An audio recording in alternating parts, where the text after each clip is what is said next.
हम तो भगवान शिव को मनाने वाले हैं, जहर भी पीते हैं और फिर भी जीते हैं, असे वक्तव्य राज्याचे उपमुख्यमंत्री देवेंद्र फडणवीस यांनी नुकतेच केले होते।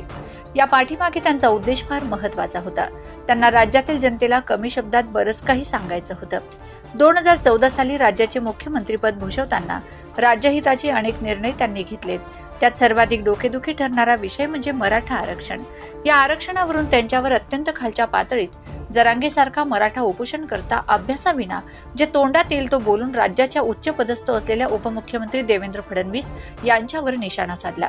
देवेंद्र फडणवीस मुख्यमंत्री असताना मराठा समाजहिताचे अनेक निर्णय घेतले। सारथी संस्थेची स्थापना केली।